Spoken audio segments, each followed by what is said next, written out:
Muy buenas tardes a todos, a todas, a todes. Me pasé un poco de rato, pensé que no estábamos listas, pero estamos listas y dispuestas junto a las compañeras que me están hoy día acompañando para seguir con nuestro ciclo de miradas feministas sobre el proceso constituyente. Estamos organizando este ciclo junto a las compañeras de la Asociación de Abogadas Feministas ABOFEM, y hemos ya estado en otras sesiones viendo asuntos sobre la distribución del poder en el proceso constituyente actual, violencia contra mujeres y niñas en las constituciones, y también vimos en la última sesión derechos sociales con perspectiva feminista.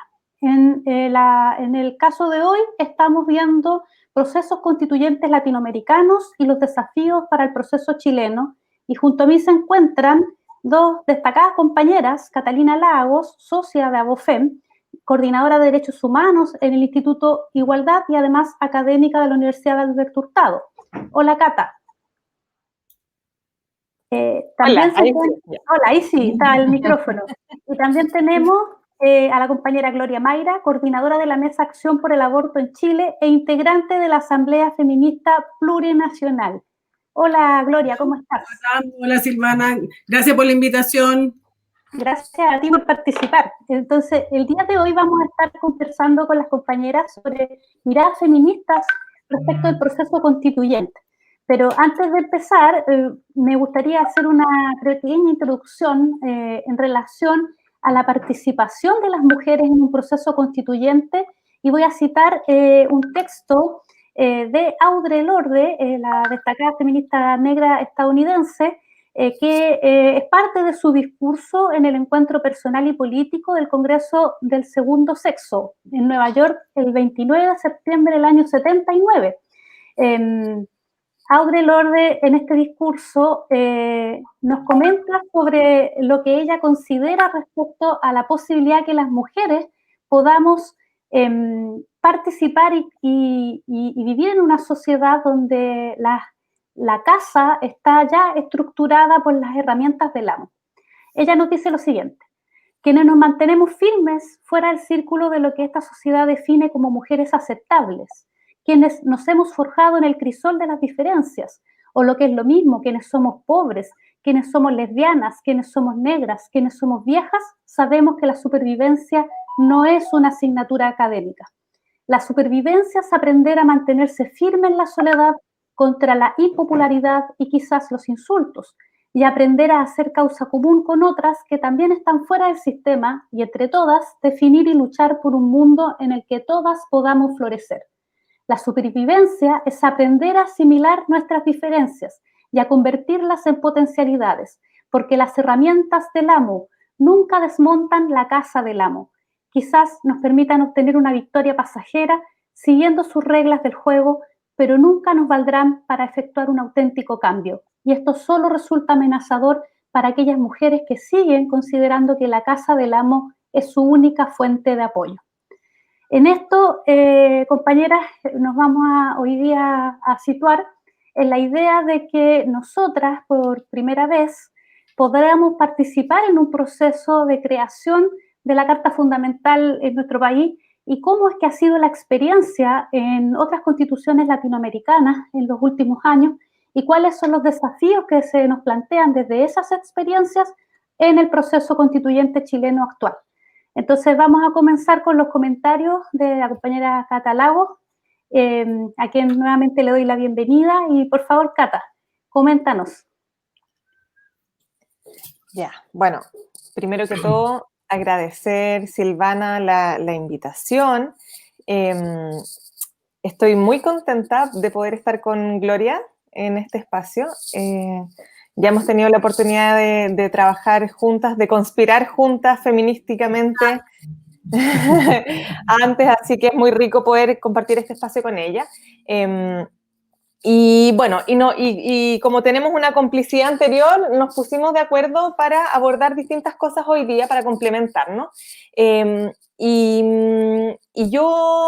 definimos que yo iba a abordar el tema de contenidos a la luz de la experiencia latinoamericana.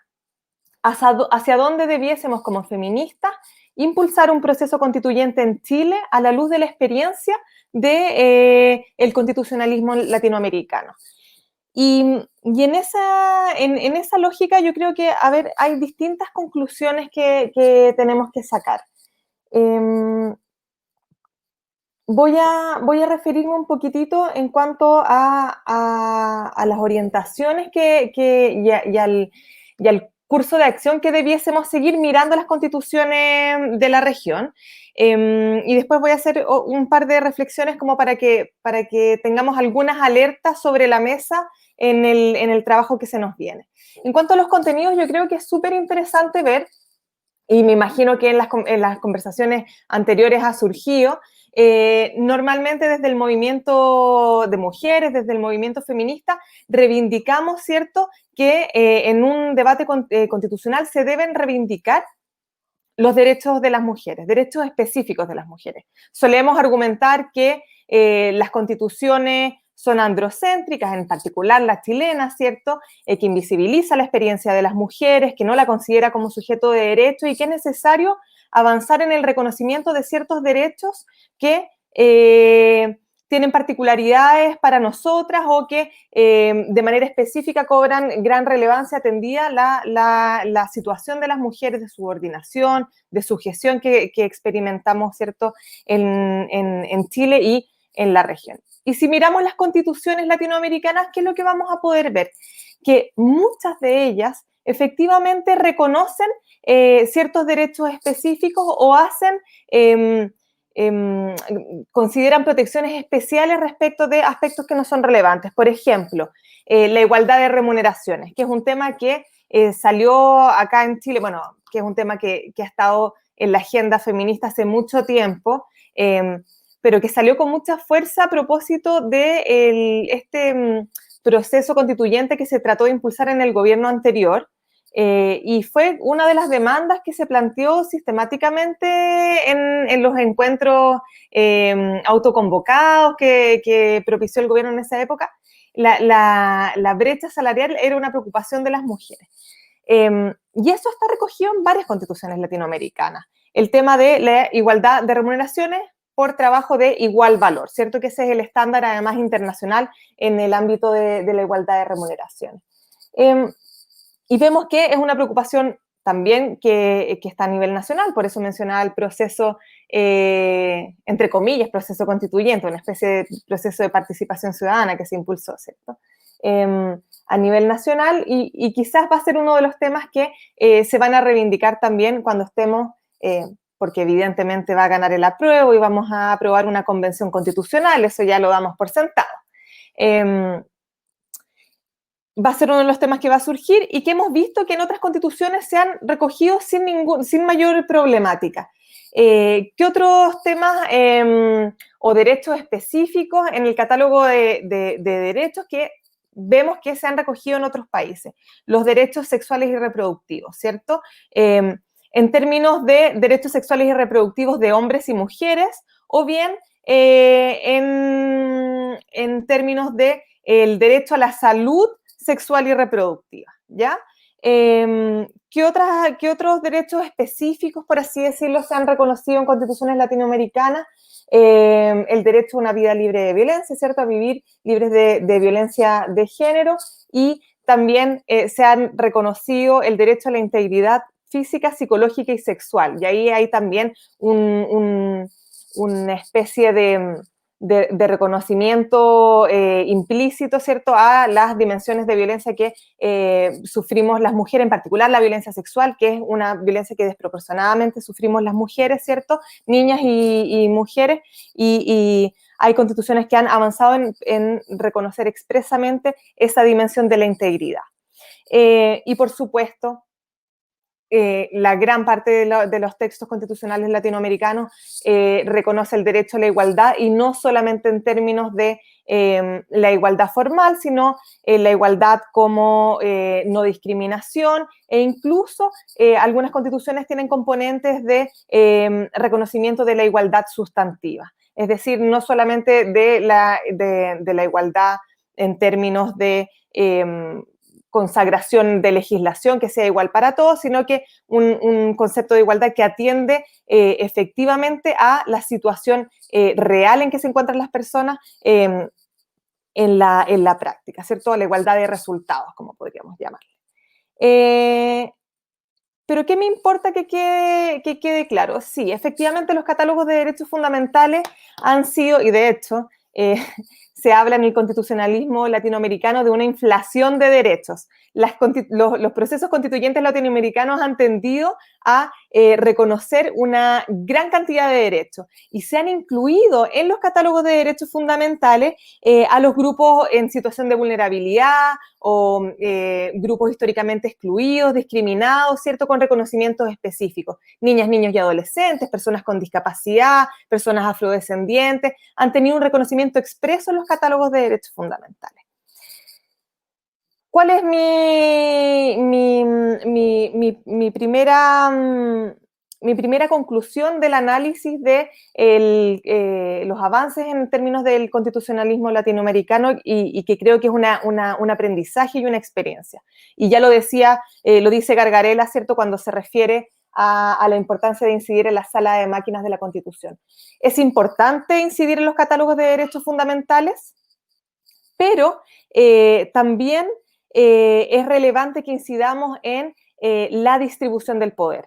No tiene impactos o pueden no tener impactos que solo reconozcamos derechos si es que no incidimos en una redistribución del poder que permita, por ejemplo, desconcentración del poder y mayor participación ciudadana y de los grupos históricamente excluidos.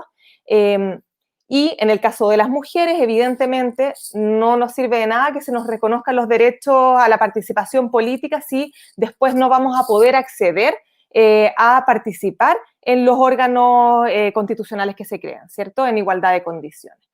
Entonces, esa yo creo que es la primera gran conclusión.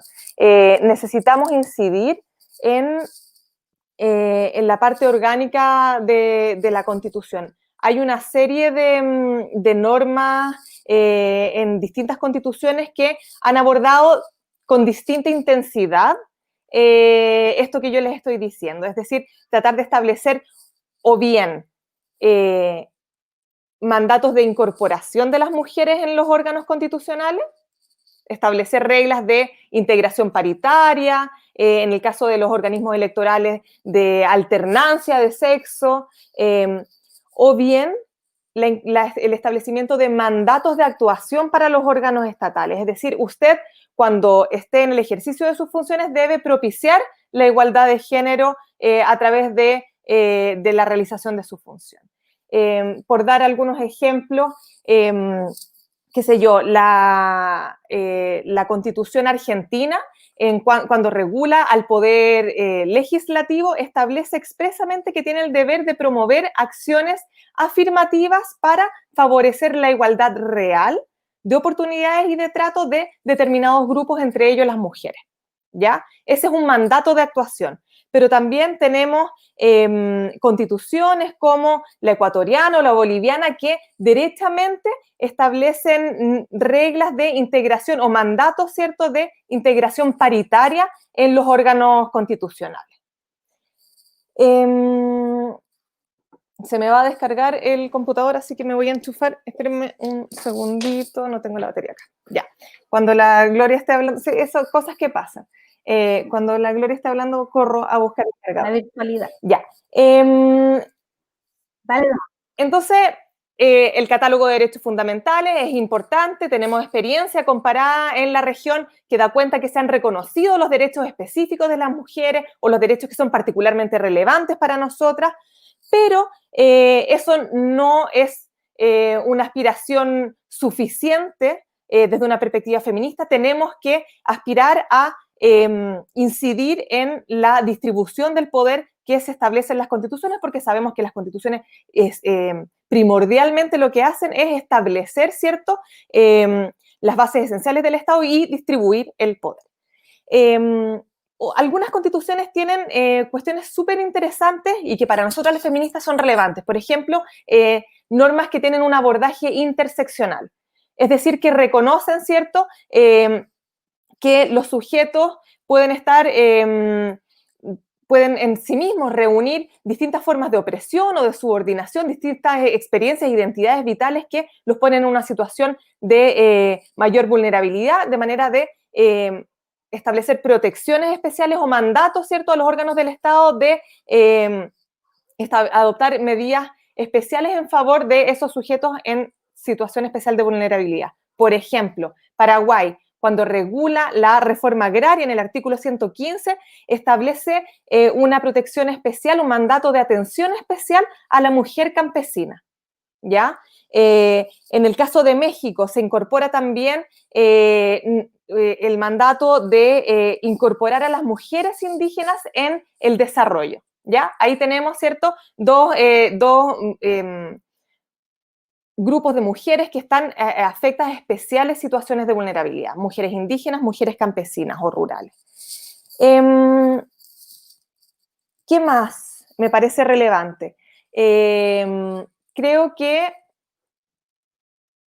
me queda 4% de batería ya.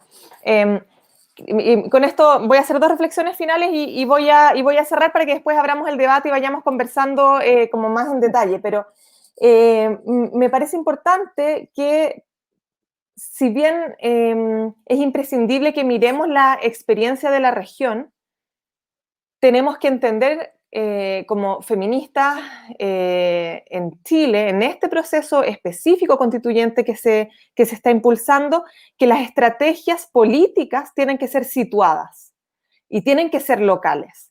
De manera que cuando nosotras estemos realizando y reflexionando en torno a las estrategias que debemos impulsar, vamos a tener que tener en consideración, por ejemplo, el quórum de aprobación de las normas que se estableció en la reforma constitucional para dar curso a este proceso constituyente, los 2/3, ¿cierto? No podemos darle la espalda a los 2/3 porque va a ser algo que va a determinar finalmente cómo vamos a tener que plantear nuestras demandas feministas. Vamos a poder plantear quizás, y esto es para que lo debatamos después, un derecho al aborto, o vamos a tener que reflexionar una estrategia de reconocimiento del derecho a la autonomía, del derecho, de los derechos sexuales y reproductivos en términos genéricos, qué sé yo. Son cuestiones que vamos a tener que ir evaluando y que evidentemente en abstracto hoy día no podemos hacerlo porque esto también va a depender de qué tipo de órgano va a redactar la Constitución. Si se trata de una convención mixta, sabemos que no va a haber paridad. Eso yo creo que es la única certeza que tenemos. Si hay convención mixta, no vamos a tener paridad de género porque eso implicaría que saldrían de las 45 mujeres que hay hoy día en el Congreso entre diputadas y senadoras, saldrían 43 a integrar la convención mixta para que hubiese paridad en la mitad de parlamentarios. De manera tal que en el Congreso quedarían 2 mujeres y eso evidentemente nos generaría otro tipo de problemas durante ese año de trabajo de la convención porque tendríamos solo 2 parlamentarias en ejercicio dedicadas exclusivamente a la labor legislativa. Entonces, son cuestiones que vamos a tener que ir replanteándonos, analizando sobre la marcha, pero de todas maneras siempre teniendo presente que las estrategias se construyen de manera situada. Y lo otro es poner sobre la mesa una situación que ha ocurrido en varias constituciones latinoamericanas y que tiene que ver con la acumulación en los textos constitucionales de problemáticas que son contradictorias y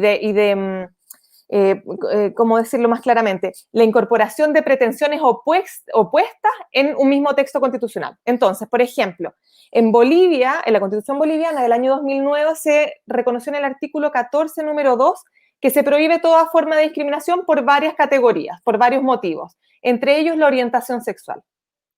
Sin embargo, el artículo 63 de la Constitución boliviana, cuando habla del derecho de las familias, se refiere al matrimonio y a las uniones de hecho entre un hombre y una mujer. Entonces, claramente, si estamos asegurando a nivel constitucional la prohibición de la discriminación por razón de orientación sexual, no se comprende por qué al regularse, ¿cierto?, el derecho de las familias y al referirse al matrimonio y a las uniones de hecho, se habla de el hombre y la mujer como los integrantes de esa particular relación jurídica. ¿Qué pasó en Ecuador el 2008? Algo similar y que es incluso aún peor, porque se reconoce el derecho a la igualdad de todas las personas, se establece que las personas no pueden ser discriminadas en razón de varios motivos de discriminación, entre ellos la orientación sexual, y en el artículo 67 se establece que el matrimonio es la unión entre un hombre y una mujer.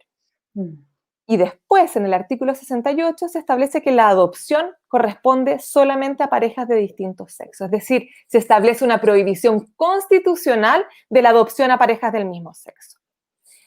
De manera tal que, ¿qué tenemos que aprender de eso? Uno, tener las alarmas prendidas, ¿cierto?, respecto de posibles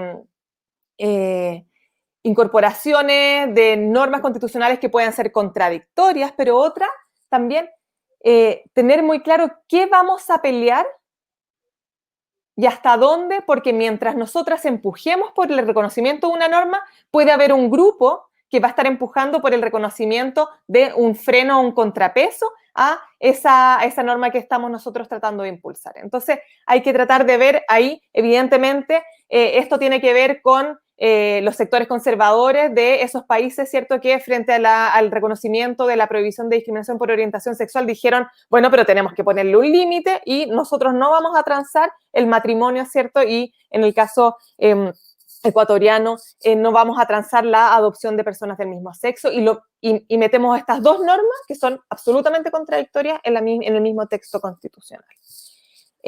Creo que ahí me quedo y voy a ir corriendo a buscar mi cargador. Gracias, Cata. Bueno, mientras Cata va a buscar su cargador, quisiera recordarles a las personas que nos están escuchando el día de hoy. Quedó Cata con su... Ahí está. Sí, quería recordar a las personas que nos están escuchando el día de hoy que nos queda todavía otra sesión de este ciclo, ¿ya? Entonces tendremos prontamente dentro de nuestro ciclo la última sesión del mismo y que versará sobre mujeres y poder constituyente. Es decir, vamos a seguir trabajando en estos desafíos de desmantelar la casa del amo con las herramientas del amo o con otro tipo de herramientas, que es lo que realmente es lo que estamos aspirando en esta esperanza que el orden nos coloca en el día de hoy y la revivimos desde el año 79 hasta ahora.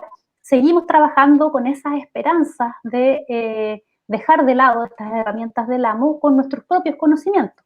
Entonces, tendremos a las 7 de la tarde el próximo lunes nuevamente la última sesión del ciclo. También quisiera recordarles a las personas que nos están viendo o escuchando que en el Facebook de la Red Chilena contra la Violencia hacia las Mujeres se pueden ustedes anotar ahí con inquietudes, comentarios, preguntas para las panelistas del conversatorio para que podamos después, que termine Gloria con su presentación, comentar y responder quizás las preguntas que ustedes mismas y las personas que nos están escuchando pues, puedan plantear.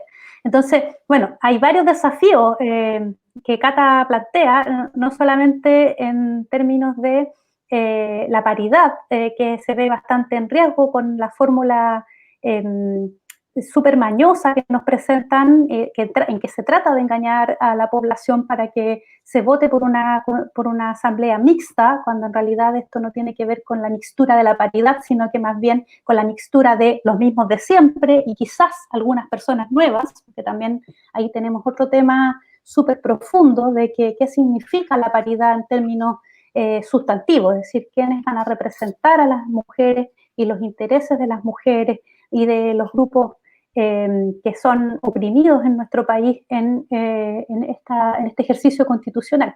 Y en ese sentido también el desafío que plantea Catalina tiene que ver con qué es lo que va a resultar de este ejercicio constitucional en términos de redacción, cuáles van a ser el contenido que va a finalmente aparecer. La región nos muestra que en este desafío han habido algunos fracasos en el sentido de tener normas contradictorias que permiten que los sectores reaccionarios nos pongan un freno a nuestras inquietudes y a nuestras legítimas demandas. Pero también estos procesos nos presentan el desafío de qué va a pasar después, es decir, cómo es que la constitución que podamos crear va a poder ser puesta en ejercicio, existiendo estos mismos sectores que van a tratar de poner todos los frenos para su redacción, porque sabemos que van a poner todos los frenos para su implementación. Entonces, bueno, Gloria, desde sus conocimientos, desde su experiencia feminista, va a conversar sobre cómo las feministas políticamente tenemos que plantearnos estrategias para este proceso constituyente en el durante y en el después, probablemente a la luz de la experiencia latinoamericana. Gloria. Gracias, Silvana. Oye, rico estar aquí conversando contigo, Silvana, con la Cata, por supuesto. Como ella decía, hemos coincidido en otras complicidades anteriores y seguiremos complotando a futuro, porque las feministas seguimos complotando por una buena vida, no solo para nosotras, para todas, todos y todes. Que no les digan una cosa distinta porque no es verdad. Ya es fake news. Queremos una sociedad mejor para todas y para todes y para todos. La Cata dejó planteado un par de buenas preguntas respecto de los posibles contenidos finales de los textos constitucionales, porque hay que entender que esto es una disputa política, esto es una disputa ideológica, y por lo tanto los grados y los rangos de esa disputa se plasman en el texto constitucional. Entonces, por un lado te dicen, yo le doy todos los derechos sexuales y reproductivos, y por otro lado te dicen, pero verás, la adopción, que es un derecho reproductivo, solo para hombres y mujeres, ¿cierto? En pareja y ojalá casados, ¿no? Entonces, las constituciones, si uno las revisa, tienen ese grado de contradicción. Eso es una. La otra es cuando tienes una tremenda parte declarativa, pero no hay cómo llevar eso a legislación concreta y a política pública, ¿no? Entonces, por eso es tan importante lo que decía la Cata, de juntar lo orgánico y lo dogmático, sino que tienes que hacer una distribución del poder para que, por ejemplo, no tengamos un tribunal constitucional que impida cualquier tipo de ley que amplíe las libertades de las personas y en este caso de las mujeres. Esos son los equilibrios que hay que buscar. Ahora, decirles que en los procesos constitucionales, yo le digo del barrio, ¿ya? De la vecindad, aquí de lo latino, el barrio, como se dice en la salsa y en el tango. Las feministas y las organizaciones de mujeres siempre han actuado. Actuaron en Colombia en el 91, a pesar de que el movimiento en ese tiempo era distinto al que es hoy, tenía otra fuerza, el momento político también es distinto. Lo hicieron en Bolivia, lo hicieron por supuesto en 2008, lo hicieron en Venezuela, o sea, las feministas, las organizaciones de mujeres, además, han actuado en esos procesos no solamente durante, sino antes, durante y después, ¿sí? O sea, no hay, o sea, yo quiero dejarles la idea clara de que aquí tenemos por lo menos un par de años de trabajo intenso en que hay que sostener esta cosa, no hay cómo aflojar, no hay que irse para la casa porque aquí el que pestañea pierde. Así nomás es el cuento. Entonces, revisando las experiencias, básicamente voy a hablar de Colombia, Bolivia y Ecuador, pero uno puede mirarlas también en los otros contextos. Una puede decir que en todos los casos las organizaciones feministas promovieron la discusión de los contenidos a llevar a esas constituciones, a través de procesos preconstituyentes, asambleas, cabildos, conversatorios, reuniones, mira, las modalidades que fueran y en general con la posibilidad de hacerlo lo más extendido posible a nivel territorial, o sea, en nuestro caso sería como de Arica a Punta Arenas pasando por Rapa Nui, es decir, llegar a establecer cuáles eran nuestras demandas a esa constitución, lo que queríamos ver plasmado en esa constitución, ¿no? Y eso de por sí ya es un hecho, una estrategia y un hecho político súper importante. Aclarar que esas propuestas no siempre fueron únicas, o sea, esta cosa de que vamos todas en ronda, como que la unidad, no, porque son asuntos políticos también, hay dimensiones que tienen que ver con los contenidos y con las actuancias y con de dónde te ubicas políticamente en el espectro, que hacen que no todas esas propuestas iban bajo un solo paraguas, pero todas llegaban, ¿sí? Y todas se conversaban, hay un mínimo, hay un verbo, un contenido feminista que se conversa. Yo creo que eso es súper importante. Y es súper importante porque a mí me gustó, fíjate que en los 3 países de distintas maneras lo llevaron, con distintos nombres. Fíjate que el de Bolivia, que me gusta mucho, el de Bolivia se llama de la propuesta al mandato. ¿Cómo les quedó el ojo? De la propuesta al mandato. En el caso de las ecuatorianas se llamaba Nosotras en la Constitución. O sea, te apela a un contenido, a una voluntad de transformación, ¿cierto?, plasmada en un articulado que sale de un proceso de discusión y acuerdo de los feminismos y las mujeres y las organizaciones de mujeres. Y aquí hay dos cosas que a mí me gustaría como destacar. Lo primero es que para las bolivianas, y no es menor que se llame de la propuesta al mandato, ellas confrontaron esta propuesta en casi todas las regiones del país, con la mayor pluralidad de interlocutoras, de manera que el documento final que quedó efectivamente se entiende como un mandato de quienes participaron en ese proceso respecto de lo que buscaban que la Constitución dijera. Súper importante como elemento. Lo segundo es que en todos los casos se buscó que esa estrategia de acuerdo de contenidos abarcar a la mayor pluralidad de mujeres posible. Y eso, por lo tanto, te da también un espectro en términos, porque no todas las actuancias de mujeres y feministas llegan a la Constitución. Mira tú, por ejemplo, en el caso nuestro, con lo situado que decía la Cata, aquí tenemos nosotras mujeres migrantes que no pueden ser candidatas, por ejemplo, a la Convención Constitucional.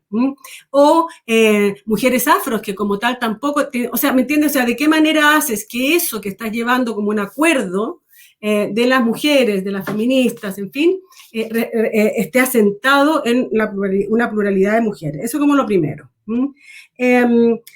Lo segundo es que en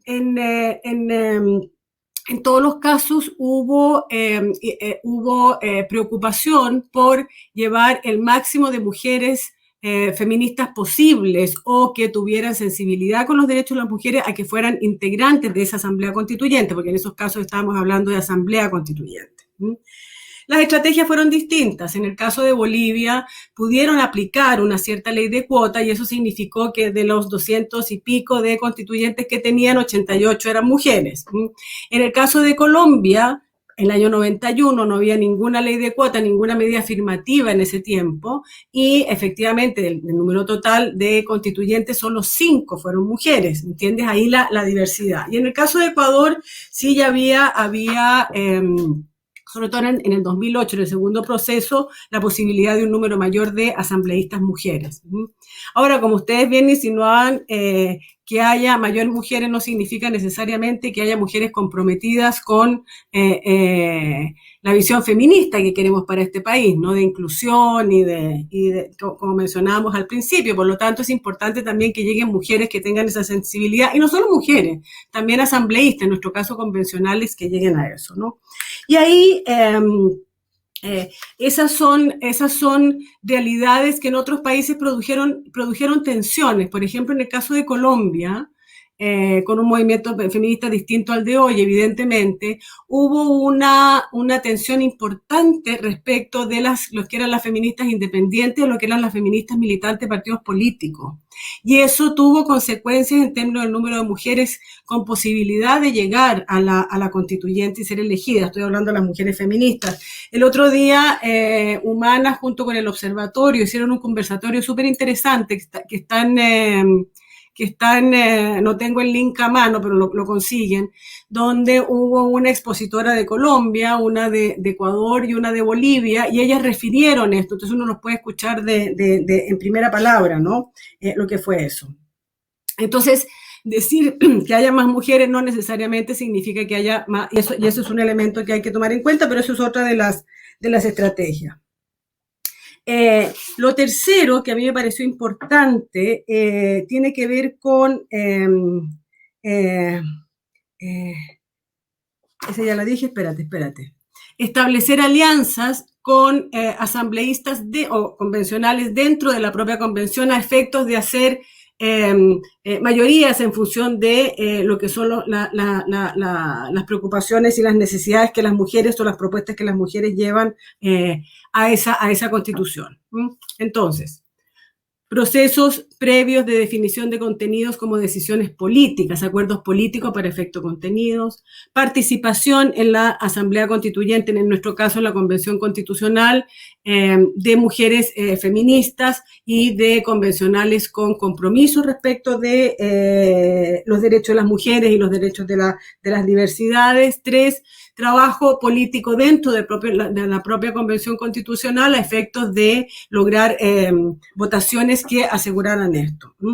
Pero esto es solamente parte de las estrategias. Yo creo que hay otras que también son fundamentales y las 3 hicieron alusión a algo que yo creo que es súper importante y es que es ir en alianza con otros movimientos para efectos de hacer un pie de fuerza dentro de la constituyente y en el proceso de elaboración de una constitución para que lo que nosotras queremos en términos de transformación quede ahí plasmado. En el caso de Bolivia, la alianza fue muy fuerte con el movimiento rural campesino, de hecho, y ahí un rol fundamental lo tuvo la organización Bartolina Sisa, de hecho una de sus dirigentes fue la presidenta de la Asamblea Constituyente, y en el caso de Ecuador se hizo esa alianza también con las mujeres indígenas, porque pueblos originarios también llegaban en el 98 a efectos de un reconocimiento constitucional y tal. Fue una alianza súper importante, porque siento que y a nosotras tenemos que ganar también esa visión, porque hay que entender que cuando una se enfrenta a un proceso de la elaboración de una nueva constitución, es decir, vas a cambiar el pacto que tienes, nosotros vamos a cambiar el pacto del 80, ¿sí? Estás en una disputa societal, estás en una disputa con una visión distinta, con una propuesta distinta de lo que queremos para la convivencia, para el país, de lo que queremos que sean las mujeres, de que se haya o no tolerancia o derechos para las diversidades sexuales y de género, ¿me entiendes? Y tolerancia no es lo mismo que derechos, o sea...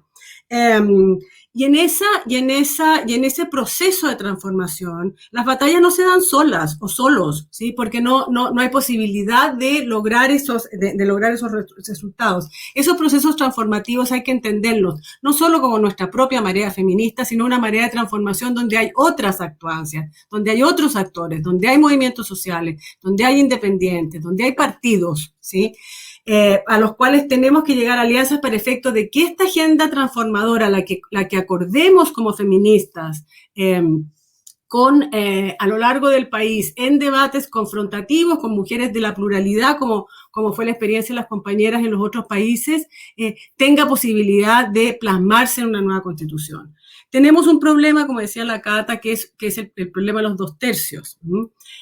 Y tenemos una estrategia muy clara que nos explicó el señor Longueira el otro día con pera y manzana, ¿cierto? Diciéndonos, mire, aquí la idea es que nosotros saquemos el 2/3 y no va a haber nueva constitución, porque eso fue lo que nos dijo.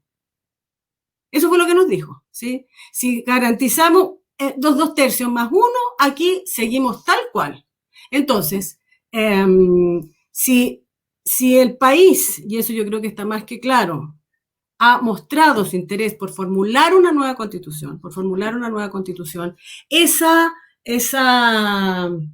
convicción, ¿cierto?, que es mayoritaria en el país, debe también expresarse en esa Asamblea Constituyente, en esa Convención Constitucional, a efecto de que estos elementos que queremos de transformación del modelo económico, del sistema político, de los derechos. Ahorita el único derecho realmente garantizado, la Cata me va a decir, ay, no digas eso, pero el único realmente derecho que tiene todas las garantías del mundo es el derecho a la propiedad. Ese como el que está en la cúspide y todo lo demás como que se ordena, ¿me entiendes? Y va bajando a medida de que aparecen las mujeres, aparece la diversidad sexogénero, aparece la población afro y así sigue.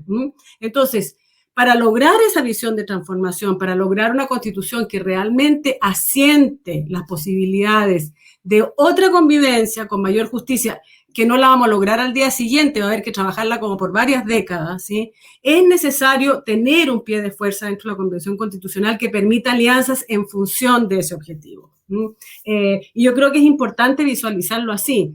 Y ese es un elemento. Y el otro elemento, y con esto termino, que quiero incorporar a todo...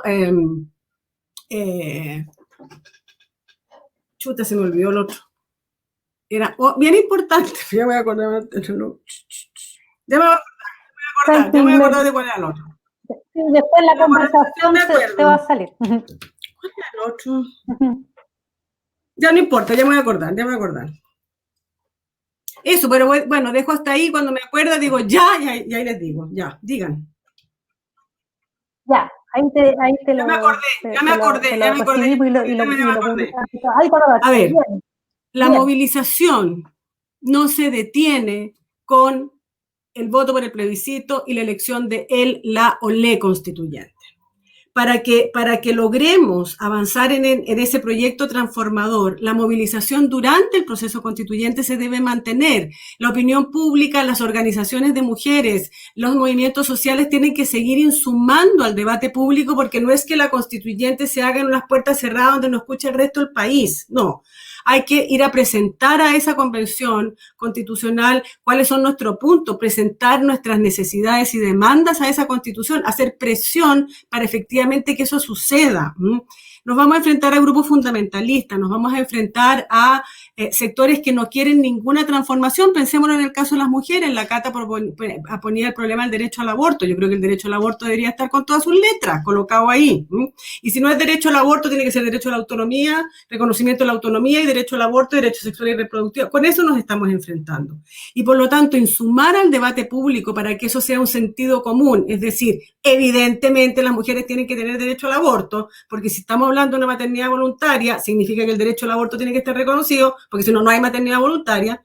Para eso necesita una movilización que permanece durante el proceso constituyente, que insuma al debate constitucional, que está presionando porque esos legisladores, esos constituyentes, hombres y mujeres, estén claros respecto de la importancia de esa transformación que queremos. Y eso es súper importante también que se mantenga. Entonces, termino con lo que empecé. Tenemos al menos 2 años de trabajo claritos. Súper, gracias Gloria por tus comentarios y sobre todo porque es muy necesario hoy día empezar a trabajar desde las estrategias feministas, desde las estrategias de los distintos movimientos sociales. No podemos permitir que el amo nos pase sus herramientas, porque a fin de cuentas el amo no quiere que le desmantelen la casa. Entonces, retomando a la Aure Lorde, desmantelarle la casa va a ser generar un movimiento constituyente que use otras herramientas y que utilice de todas formas aquello que la misma Lorde nos decía. Aure Lorde, en ese discurso del año 79, citando a Simón de Beauvoir, nos dice que debemos extraer la fuerza para vivir y las razones para actuar del conocimiento de nuestras auténticas condiciones de vida. Somos nosotras, somos nosotros, somos nosotros los que sabemos cómo vivimos y cómo vamos a poder establecer un buen vivir.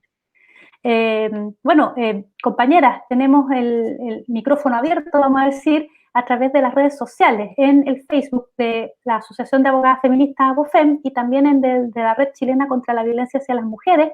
Todas las personas pueden incorporar sus preguntas, inquietudes, comentarios. Algunos de ellos han ido saliendo abajito en la pantalla, digamos, pero también pueden establecernos el contacto directo para insumar el conversatorio. Esto del insumar me trae la primera pregunta que nos llega, que tiene que ver con, nos preguntan si tenemos alguna manera de buscar textos y de buscar lugares donde podamos aprender más sobre el proceso, donde podamos entenderlo mejor. Entonces le quería primero preguntar a la Cata si nos pudiera recomendar algún texto sobre esto, algunas autoras que están escribiendo, hay varias autoras que están escribiendo en estos días en Chile sobre el proceso, y también a la Gloria, si ella tiene algún tip para buscar en internet, porque recordemos que hoy día probablemente, a diferencia de otros momentos históricos, a pesar de todo lo malo que significa estar en cuarentenados y en cuarentenades, tenemos la posibilidad de buscar en internet mucho material de fácil acceso, podcast, videos, conversatorios como este mismo. Entonces a ambas les pido que nos ayuden para que las personas que nos están escuchando y viendo podamos tener mayor insumo para poder seguir dando la pelea que tenemos que dar, como nos dice la Gloria. Súper, bueno, sí, como lo está mostrando la Gloria, por una constitución feminista, yo también lo tengo, lo puedo sacar de mi cajón, pero esta es una publicación colectiva súper interesante, hay artículos desde distintas disciplinas además, pues yo soy abogada, entonces obviamente ese es un gran defecto que yo tengo, pero siempre estoy fijándome en las producciones más jurídicas, pero ese libro tiene la característica positiva de que reúne distintas disciplinas dentro de las autoras que escriben. A ver, ¿qué recomiendo yo? Hay muchas constitucionalistas chilenas que están trabajando actualmente el tema de nueva constitución, feminismo, género. A ojos cerrados siempre voy a recomendar a Yanira Zúñiga, siempre. Siempre hay que leer y escuchar a Yanira Zúñiga porque es brillante y clara y maravillosa. Y cortita, ella escribe bien sucintamente, es muy fácil de leer. Es fácil de leer. Es muy fácil de leer. Voy a recomendar de ella 2 textos en particular. Ha escrito mucho, pero voy a recomendar 2. Un artículo que escribió en conjunto con Viviana Ponce de León, que es otra académica muy, muy potente, muy buena, chilena, que se llama Las mujeres y los procesos constituyentes, que es buenísimo, porque habla justamente de lo que estamos planteando ahora, revisa un poco la experiencia boliviana, ecuatoriana y venezolana, da cuenta de cuáles han sido los principales avances, la necesidad de articularse en alianzas que se han hecho, lo que contaba la Gloria en cuanto a todas estas instancias deliberativas y de reflexión que se generaron alrededor también de las asambleas constituyentes para insumar, ¿cierto?, a quienes estaban directamente participando de estos procesos con información relativa, por ejemplo, en el caso de los 3 países que mencioné recién, de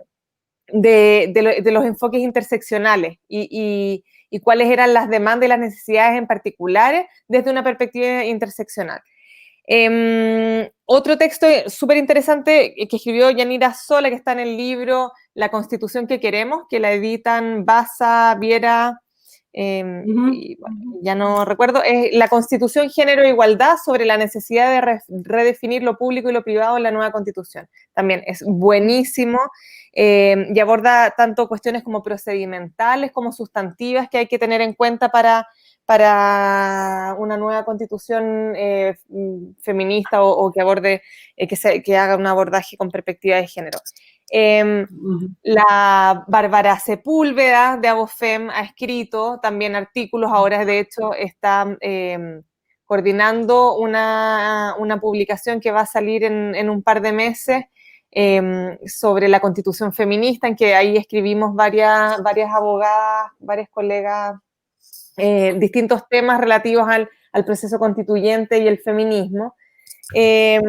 En el libro El Estado y las Mujeres, que es editado por Javier Arce, hay un artículo de Natalia Morales y mío sobre el análisis de la Constitución con perspectiva de género, que ya tiene un par de años, pero también se refiere también qué sé yo, el análisis de la Constitución actual, cómo es androcéntrica y hacia dónde hay que avanzar ciertas propuestas relativas al reconocimiento de derechos específicos, pero también de incidir en la parte orgánica de la Constitución. Y luego, después de eso hay, qué sé yo, españolas, hay, para tirar a la chuña, como diríamos en buen chileno, publicaciones, hay un montón. Este es de Ister Gómez, una constituyente feminista, Género y Constitución de la Blanca Rodríguez, la María Luisa Balaguer, Mujer y Constitución, acá es una publicación colectiva de feminismos y procesos constituyentes. Hay harta literatura, hay que ponerse en Google y simplemente poner constitucionalismo feminista y también ahí va a salir toda una línea del constitucionalismo bien entretenida y hartos artículos interesantes para revisar. Bueno, y en inglés también hay muchísimo. Yo quiero Gloria, dale, con tus recomendaciones. Yo quiero a lo que dice la Cata, quiero agregar algunas cosas, porque en general uno empieza a ver los textos y empieza así como, o sea, como que... pero yo quiero quiero a ver, una constitución es una cosa que hacemos todas, todos, todes. O sea, no se enreden con la cosa legal, no se enreden con la formulación constitucional de la norma. Para eso hay un montón de constitucionalistas buenísimas, buenísimas, buenísimas, buenísimas. En este país hay montones, mujeres y hombres. Las mujeres no las colocan por bestias, porque realmente hay constitucionalistas maravillosas en este país que pueden traducir los acuerdos que vamos a hacer en normas constitucionales claritas, con pleno derecho y no sé qué. Las mujeres venimos alimentando la necesidad de una constitución que realmente nos dé una igualdad sustantiva, como decía, por usar un término que usó la Cata, es decir, una igualdad de resultados a las personas que vivimos en este territorio, una vida de dignidad y de justicia, desde antes de la Revolución del 25. O sea, estamos hablando hace más de un siglo atrás. Tenemos un acumulado de debate y de conversación respecto a lo que queremos ver plasmado en una constitución. Si ustedes miran lo de la revolución de la chaucha, se llamaba la constitución, como ya me pierdo en los términos, del 25 el año pasado, hubo una asamblea constituyente donde llegaron las feministas. Mire, aquí en el libro de la Alejandra Castillo está. ¿Les cuento quiénes llegaron allá? Estaban la Amanda Labarca, la Gabriela Mandujano, la Ernestina Pérez, las delegadas del Movimiento Cívico Femenino, Bernardita Pérez, Isabel Díaz, Berta Recabarren. O sea, estaban las mujeres junto con los trabajadores, los sindicalistas, formulando una nueva constitución. No duró una semana, no importa, pero ahí estuvimos y la igualdad entre los sexos fue una de las cosas que quedó plasmada en ese texto, que después no se recogió, evidentemente, pero estamos hablando de hace más de un siglo. Por lo tanto, ¿cómo no vamos a ver lo que es igualdad sustantiva hasta alturas de la vida? De pronto lo tenemos que traducir de otra manera. Desde que se acabó la dictadura, las mujeres y las feministas hemos estado peleando por tener un nuevo texto constitucional, desechando lo del 80 y todo su maquillaje. Y ahí estuvieron las compañeras del MEMCH, ¿cierto? Las compañeras del Instituto de la Mujer. Y fíjense que ya en el comienzo de la década siguiente, el Instituto y el MEMCH sacaron una cosa que se llamaba Pacto Ciudadano por la Constitución que queremos. Estamos hablando de hace 20 años atrás, también formulando contenidos. Después de eso vino el MAC, nosotras las constituyentes, o sea, y a eso, donde hemos ido formulando contenidos, ¿sí? Respecto a lo que queremos en materia de derecho, lo que queremos en términos de democracia, y ahí hemos colocado, entre otras cosas, la iniciativa popular de ley, que haya defensoría del pueblo, que haya una integración distinta de los órganos del Estado que garantice paridad y que garantice laicidad en el quehacer público, por ejemplo. Entonces, esos contenidos los hemos venido formulando y yo apelo a que los miremos, a que los trabajemos en términos de que están ahí expresados. Y después, a partir del estallido e incluso antes, porque el estallido no es que cayó de Marte, sino que es resultado de un proceso de movilización, ha habido asambleas autoconvocadas. Acordémonos del proceso de la SOA Bachelet en su segundo mandato, ¿cierto? Donde estuvimos también metidas, hicimos cabildo y discutimos con otras y con otros a nivel de los territorios. Hay asambleas autoconvocadas hoy a nivel de los territorios que antes de la pandemia estaban también formulando contenidos constitucionales en términos de ¿qué es lo que queremos que nuestra Constitución nos garantice? Por ejemplo, el derecho al agua, ¿cierto? Obvio, básico, elemental, de sentido común. ¿Cómo no nos van a garantizar el derecho al agua? ¿Me entiendes? O sea, y está más que demostrado que sin agua no vivimos, y sin agua la vida de las personas se convierte en una miseria absoluta, completa, en una imposibilidad, ¿no? Entonces, hay que recoger también de lo que tenemos, y mirar de que no es una discusión que parte de cero. Yo creo que fíjate que todo el proceso, de lo más cercano, ya, pero todo el proceso que se hizo en el segundo mandato de la presidenta Bachelet, siento que fue trunco, con una metodología que no nos gustó, que pateamos el tablero desde el principio. Acuérdense que en la comisión técnica, o como se llamara, habían 2 mujeres, bueno, si era vergonzoso, la cosa era vergonzosa.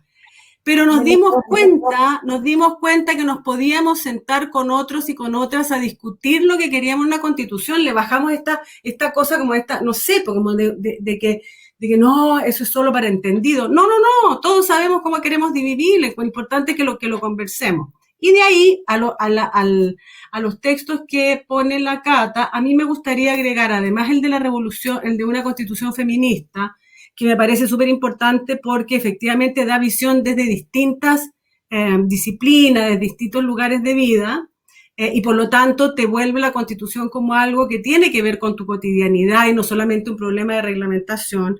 Yo quiero agregar fíjate, el de la Constitución en debate que salió antes de la pandemia. Aquí está la Sofi Brito y no me acuerdo quién más estaba, el Francisco Soto, la Sofi Brito, Maximiliano Klenner, el José Ledesma y el Alexander Núñez, que para gente que no tiene formación en derecho es un buen ABC. O sea, aclara, cuando dicen bases de la constitucionalidad, que mismo están hablando las bases, bueno, entonces aquí te explica. Entre otras cosas, en las bases de la constitucionalidad está la familia, ojo piojo, eso hay que cambiarlo, ¿cierto? Hay que poner familias, porque esas bases impregnan todo el contenido constitucional. Entonces, hay que sacarle el miedo. Ya supimos que podíamos hablar de constitución, tenemos algo que decir respecto del tipo de sociedad que queremos vivir, y particularmente las feministas y las mujeres llevamos, chiquillas, más de un siglo conversando lo que queremos ver plasmado, y eso tiene que ver con nuestra cotidianidad, ¿cierto? Y, por ejemplo, decimos que el propósito de la economía no puede ser el crecimiento económico. El propósito de la economía tiene que ser la buena vida para las personas y el cuidado para las personas. Eso te hace una sociedad vivible, ¿cierto? Y creo que cuando hablamos de una constitución feminista, porque hay gente que se espanta y dice, ya van a llegar estas, ¿cierto? Y nos van a mandar a todos los hombres a la luna. No, estamos hablando de una constitución que se hace cargo de buscar garantizar una igualdad de resultado para todos, todas y todas, con una distribución del poder, como bien decía la Cata, ¿cierto? En que tú tienes, aquí no es que le vayan a expropiar, porque dicen cada barbaridad, oye, no es que me van a venir a expropiar mi departamento. Antes decían que los comunistas se comían las guaguas, ahora que le van a expropiar a uno, ya, pero hay que ponerle sentido común a la cosa, ¿no? No, de lo que estamos hablando es de una constitución que tiene esa visión de transformación. Tenemos historia. Tenemos historia, pues, compañera, mucho. Oye, sí, yo estoy completamente de acuerdo con la Gloria. Me encanta escucharla. Cata, ¿te parece que recojamos algunas otras preguntas? Yo las voy a tratar de resumir porque el tiempo se nos está cortando, pero ha sido súper bueno dar insumos para que las compañeras busquen, los compañeros busquen. Sí, quería pasar un dato. Que hay pueden encontrar en redes sociales una plataforma que se llama Las Otras, que la impulsa la Dinka Benítez y otras, que reúne entrevistas y columnas que son de mucho más fácil lectura y comprensión. Se llaman Las Otras por una Constitución Feminista, por si acaso. Paso el dato, para que lo busquen ahí en Twitter. Súper. Yo también agradeciendo a la Jose y a la Amanda que han estado hoy día apoyándonos tras bambalinas en esta transmisión. Le voy a pedir a la Amanda que coloque un link que envié. El Observatorio de Género y Equidad y la Corporación Humanas también tienen un material súper amigable que es el kit para la participación activa de las mujeres en el proceso constituyente, que también es un material bastante interesante y fácil para personas que no son abogadas, abogados, abogadas. Así que tenemos que ser capaces, como decía la Gloria, de utilizar a nuestras abogadas, nuestros abogados, amiguis que nos permitan traducir el abogadil a la gente, pero también considerar que la buena vida la vamos a armar entre todos y todas. Entonces, para eso no se necesita haber estudiado Derecho, ¿no es cierto? Así que eso es súper importante y las mujeres hemos estado siglos, y en Chile a lo menos un siglo, batallando por tener un ordenamiento jurídico que sea acorde con el buen vivir. Eso la historia nos respalda, ¿sí? Así que bueno, vamos a tratar de resumir algunos de los otros comentarios y preguntas. Primero voy a partir con un comentario que es de la Marisa Romero, que nos dice que tenemos que rescatar todos estos contenidos que estamos conversando y darnos una de vuelta, ¿no es cierto?, a quienes participaron en distintos procesos, incluyendo los cabildos. También de Verónica Oxman, una pregunta súper interesante en relación a alternativas de organización. ¿Cómo ven el proceso de elección de representaciones en los grupos, sea convención mixta o convención constituyente, que ya sabemos, es nuestra opción, digamos, cómo ven el proceso de elección para que nos representen, para que seamos representadas efectivamente. Y América Vergara nos comenta cómo creemos que, a ver, dicen, ¿creen que tanto los partidos como las organizaciones sociales de base deberían priorizar a las mujeres jóvenes dentro de las asambleístas? ¿Ya? Ahí tenemos en el fondo dos grupos de ideas, una sobre cómo es que vamos a ser representadas las mujeres, quiénes tendrían que ser priorizadas o priorizados en esta representación. Y me falta una, que es que también desde el punto de vista comunicacional nos dice Cecilia González cómo deberíamos centrarnos las mujeres cibernautas para tener una mejor campaña. ¿Ya? O sea, tenemos por un lado la representación en el proceso y de otro lado también cómo podemos estrategizar campañas, sobre todo hoy día que estamos en una situación de estado de catástrofe aún y en la que el tema de la movilidad es difícil mantenerlo. Ahí tenemos. Dale nomás, compañera. Dele, Cata. Ya. A ver, en cuanto a los procesos de elección para tener una representación, y yo estoy pensando en una representación de las mujeres y de las mujeres feministas, porque como ya lo conversamos un poco, no todas las mujeres pensamos iguales, y no es lo mismo tener una Ena Van Rieselberghe que una Gloria Mayra en la Asamblea, en la Convención Constitucional. Eso está claro. Ya despejamos que la convención mixta no nos va a asegurar la paridad y en el caso incluso hipotético que el Congreso dijera hagamos una constituyente paritaria, una convención mixta paritaria, nos sacarían a todas las mujeres del Congreso, quedarían solo 2 y eso sería terrible. O sea, políticamente sería igual de catastrófico que no logran la paridad. Entonces, pensando en la convención constitucional, ¿qué es lo que veo yo? Uno, veo que ya lo planteaba la Gloria y que tiene que ver con la experiencia latinoamericana. Tenemos la necesidad de hacer alianzas estratégicas. Los movimientos feministas tienen que aliarse con los partidos políticos. Es verdad que en la última reforma constitucional de marzo, cuando se aseguró la paridad, también se reguló la posibilidad de que los independientes y las independientes pudiesen presentar listas. Pero, ojo, no es tan fácil. Se requieren 2 o más independientes y cada candidato o candidata va a tener que reunir el 0,4% de firmas de personas independientes, ciudadanos independientes, el 0,4% del número de personas que hayan votado en ese distrito en la elección anterior. O sea, es mucha gente igual. Entonces, va a ser difícil. Yo creo que lo que tenemos que hacer yo sé que desde el feminismo y el movimiento de mujeres hay un particular desprecio hacia los partidos políticos, no sin razón, pero creo que es el momento de generar, de concentrarnos en las cosas que nos unen. Hay partidos políticos de oposición que han hecho un excelente trabajo de resistencia. Habemos mujeres militantes en partidos políticos tradicionales que hacemos resistencia y que estamos todo el rato tratando de cambiar nuestros partidos políticos. Hemos logrado algunos avances. No tengamos miedo desde el feminismo en conversar con los partidos políticos para buscar la presentación de incluso independientes feministas dentro de las listas que hagan los partidos políticos o idealmente los pactos y coaliciones de partidos, porque si no vamos unidos vamos a perder. Entonces, eso es lo primero, como dejar la idea, tenemos que, aunque sea regañadientes, tratar de dejar nuestras diferencias de lado y apuntar a las alianzas porque necesitamos unidad para lograr representación en la Convención Constitucional, o si no la derecha nos va a ganar y siempre ellos tienen listas unitarias o tienen mayor propensión a la unidad y eso les favorece que saquen más representantes. En cuanto a la pregunta de la América, gracias a la América, amiga, gracias, siempre me escuchan todos los foros, así que gracias. ¿Se deben priorizar a las mujeres jóvenes? Yo creo que sí.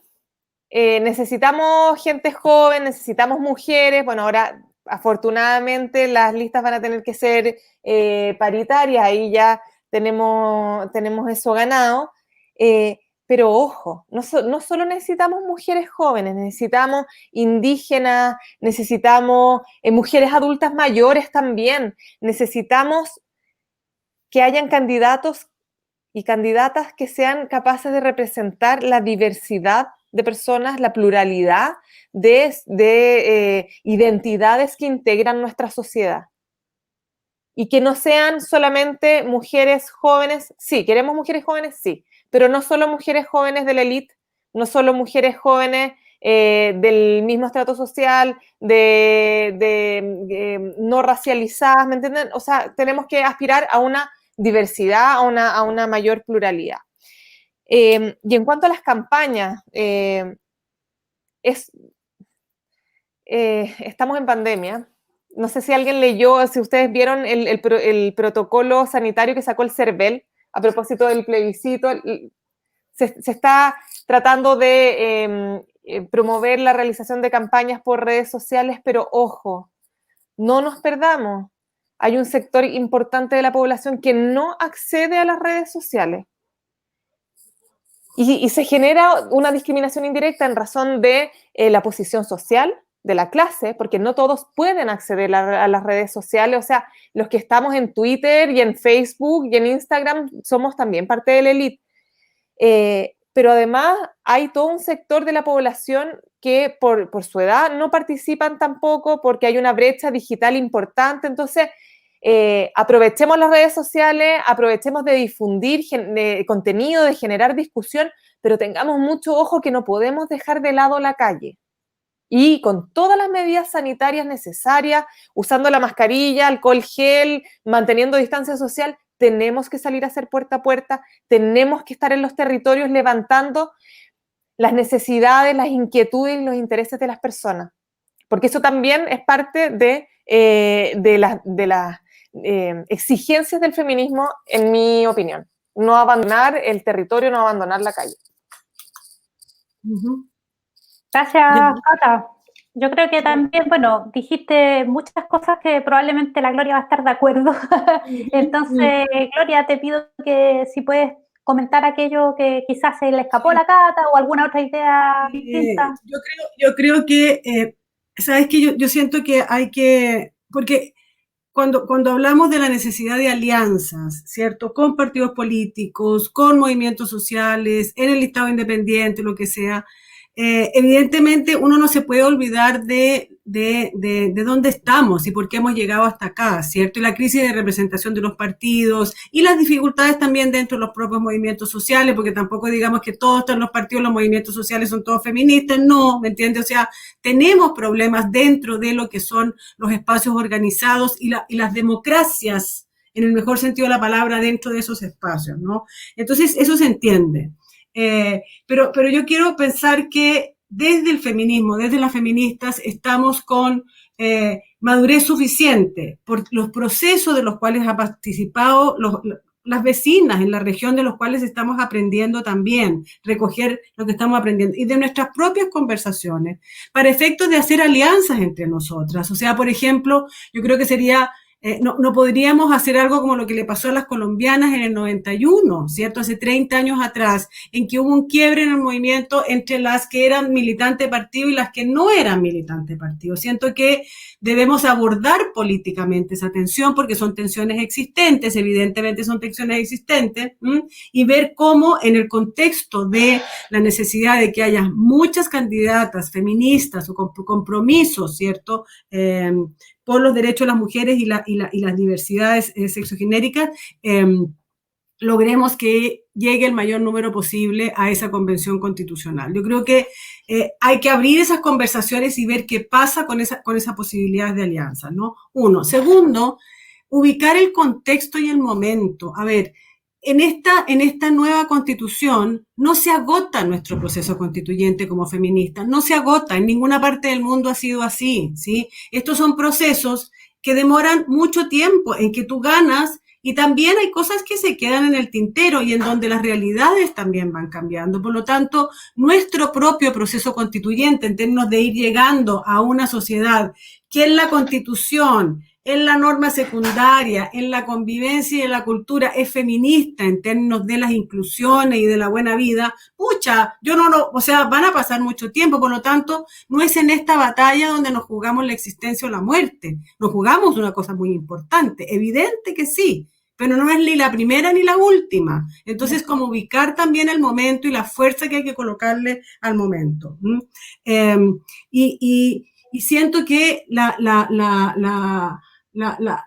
la mejor manera de encarar este proceso es cómo desde el feminismo y en alianza con otros movimientos sociales le exigimos a este proceso la mayor democracia posible, ¿me entiendes? O sea, ¿cómo hacemos, por ejemplo, que el cupo que venga de reservados a pueblos originarios se corresponda con lo que es la diversidad de pueblos en el país, por ejemplo?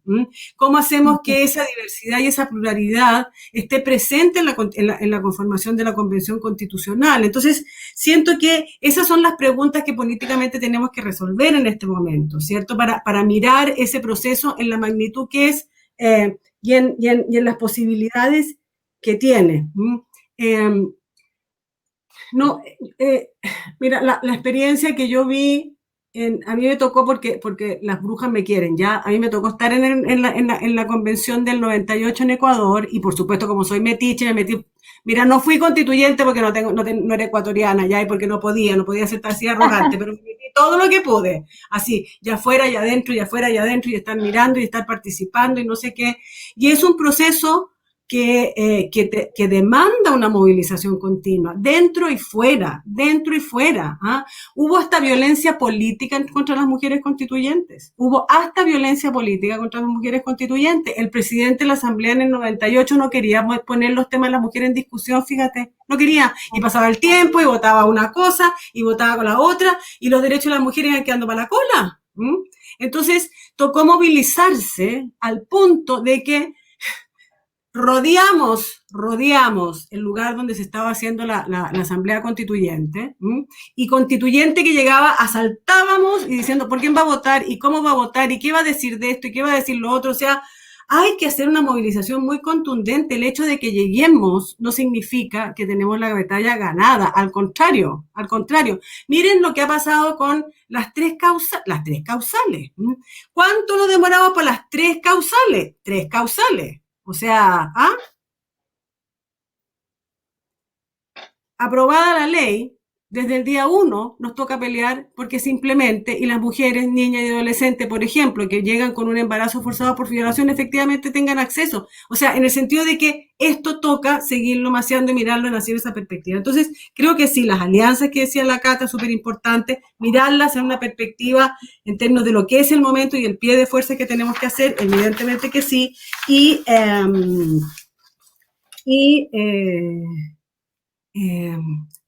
mirar esto desde la diversidad de lo que somos como mujeres y como feministas. Yo creo que es importantísimo que estemos en posibilidad de mostrar y dar contenido a esa pluralidad.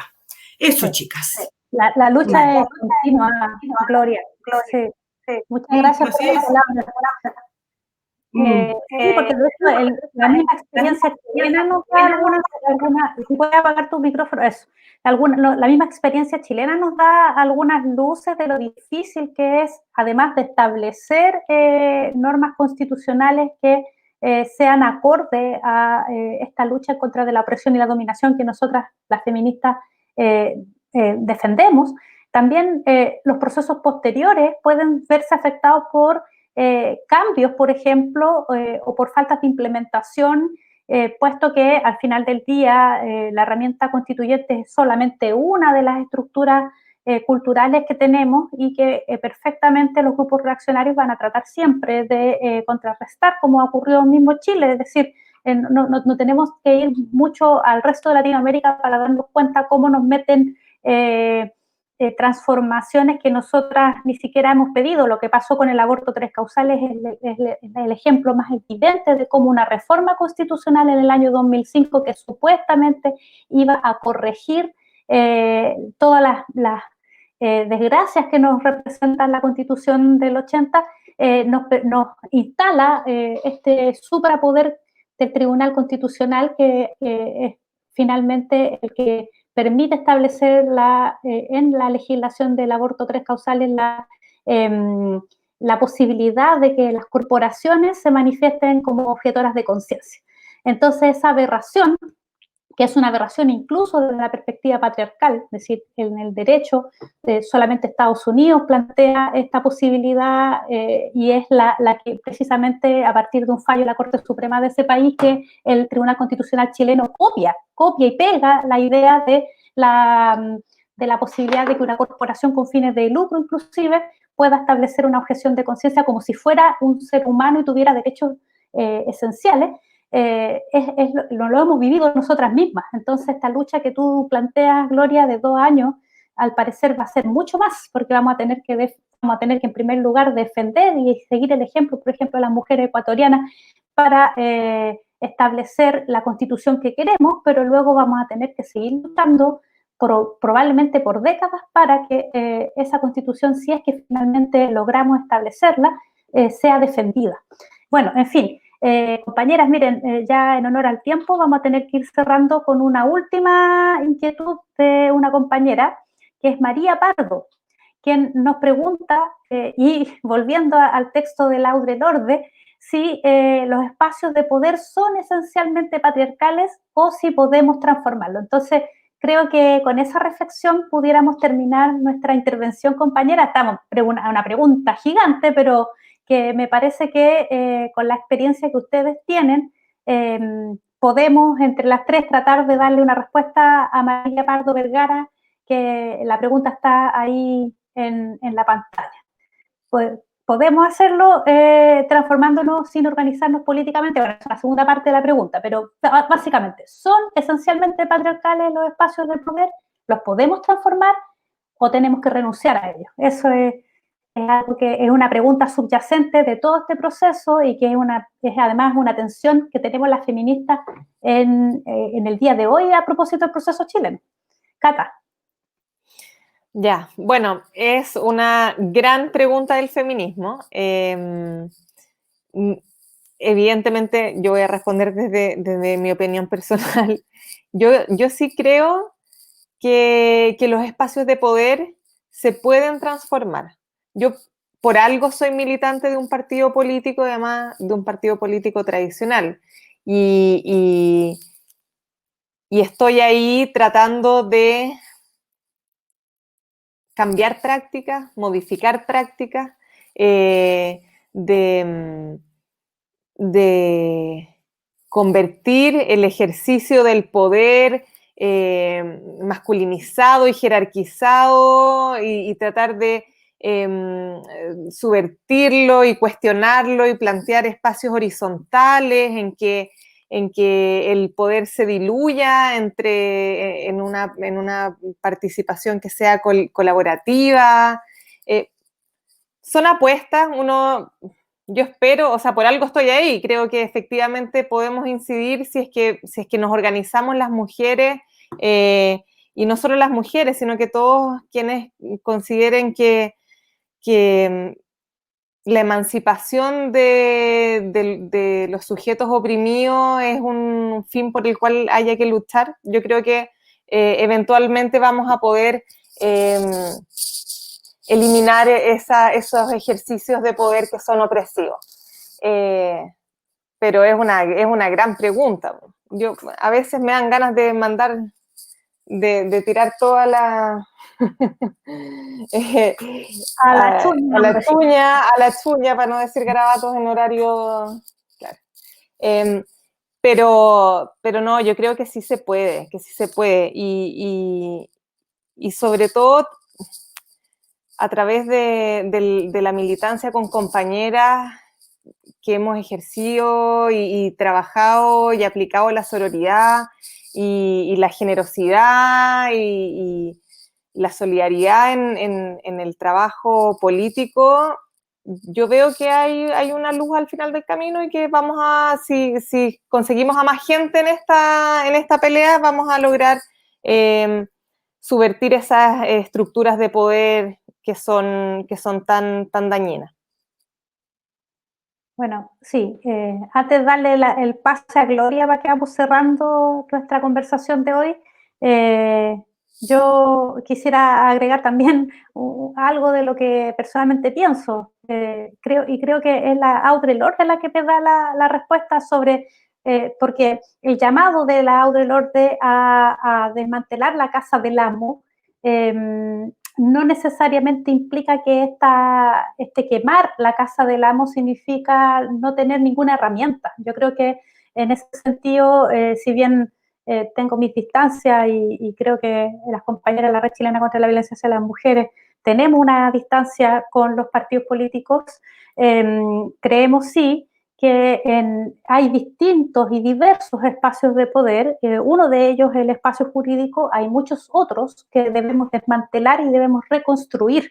Entonces yo creo que por ahí va el asunto, más que no podemos usar las herramientas del amo, pero podemos armar nuestras propias herramientas. Y la misma Audre Lorde en el discurso en el Congreso del año 79 nos dice, tomando las palabras de Simone de Beauvoir, que debemos extraer nuestra fuerza para vivir, y ella agrega que para sobrevivir tenemos que además asimilar nuestras diferencias y convertirlas en potencialidades. Y yo creo que ahí es donde nosotras podemos generar nuevas herramientas a través de las cuales transformar, entre otras cosas, el derecho y en particular una carta fundamental como es el proceso que estamos viviendo ahora.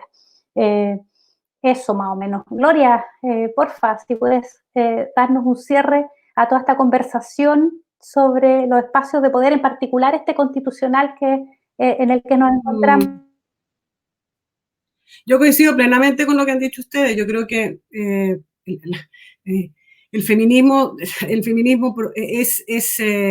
busca transformar precisamente ese poder en otros espacios de poder distintos, no en espacios de dominación patriarcales, racistas, coloniales. No, nosotras evidentemente trabajamos por una distribución del poder. O sea, de hecho, cuando hablamos de transformar la Constitución, estamos hablando de transformar y de hacer una repartija un poquitito más justa del poder, y por eso estamos provocando, por ejemplo, el hecho de que esta nueva Constitución tiene que reconocerle a la ciudadanía un poder muchísimo más amplio que el ir a votar cada 4 años a través de alguien. Tenemos que tener iniciativa popular de ley, tenemos que tener defensoría del pueblo, tenemos que poder incidir en la designación de las autoridades públicas. Ahorita nosotros vemos pasar las cosas, la ciudadanía ve pasar, mire quién designaron a la Corte Suprema, mire quién va al Tribunal Constitucional, y finalmente son esos señores, porque la gran mayoría son señores, que van determinando sobre nuestras vidas. Entonces, evidentemente, queremos una distribución del poder y pensamos en un poder distinto, un poder de transformación, no esta chabacanería machista y patriarcal que tenemos encima, ¿cierto? O sea, creo que es así de claro. ¿Lo podemos hacer sin organización? No. Sorry, pero sin organización no se puede. No se puede. Porque no, la suma de individualidades no te hace un poder en sí mismo que transforma. O sea, fíjense ustedes que es esa fuerza de la movilización, esa fuerza que han puesto los movimientos organizados, los que llevó al 18 constitucional, así de claro. Y eso es fuerza, eso es poder. Eso es un ejercicio de poder desde el pueblo que dice a quienes han sido el poder hegemónico, ¿sabe qué? No va más. Yo no quiero más este juego, yo lo quiero cambiar, yo quiero que me dé dignidad, quiero que terminemos con el abuso. Sí, nadie le va a tocar su propiedad privada, pero a ver, aquí todos tenemos derecho a decidir, no dicen que aquí somos todos iguales ante la ley, ante los demás. Perfecto, pues hagamos de eso un resultado y no una premisa vana. Entonces, efectivamente, estamos por una transformación del poder. Y eso se hace a través de la organización. Yo creo que, y la organización no es solamente el partido político.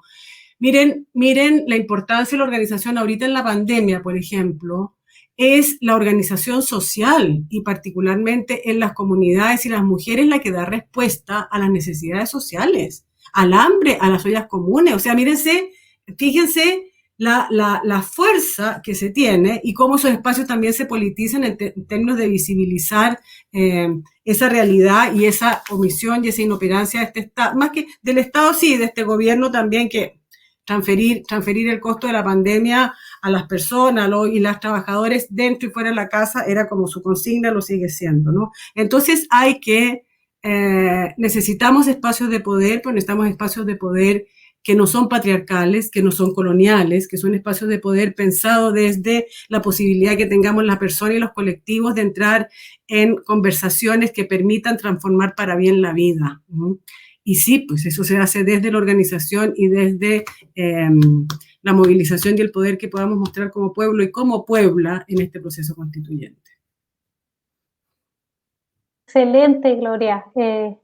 Bueno, agradeciendo nuevamente a las panelistas, las comentaristas, Catalina Lagos y Gloria Mayra, y su participación maravillosa de cómo podemos las mujeres tejer, y con la experiencia latinoamericana detrás, un nuevo espacio de poder libre de capitalismo, racismo, misoginia, colonialismo. Queremos dejar a todos, todas y todes invitadas a la última sesión de nuestro ciclo, que se llamará Mujeres y Poder Constituyente, que será el próximo lunes en estas mismas pantallas de Facebook Live de ABOFEM y la Red Chilena contra la Violencia hacia las Mujeres, a las 7 horas p.m. A las 7 de la tarde tendremos nuestra última sesión en la que abordaremos desde una mirada histórica, desde los movimientos feministas y de mujeres, cómo es que las mujeres podemos insertarnos y trabajar por un mundo diferente desde la perspectiva constituyente, que es una, como hemos dicho en reiteradas ocasiones, una más de las herramientas estructurales que nuestra cultura posee y que tenemos que transformar con la finalidad, evidentemente, de erradicar toda forma de dominación, incluyendo el patriarcado. Así que, compañeras, Catalina y Gloria, les agradezco. Recibimos saludos desde muchos lugares de Chile y el mundo, desde Bolivia, aquí estamos viendo, y un saludo desde el sur de este mundo a todos, todas y todes, y muchas, muchas gracias. Nos estamos viendo el lunes entonces a las 7, Mujeres y Poder Constituyente. Chao, chao. Muchas gracias. Chao, chao. Un abrazo, chao. Muchas gracias, placer.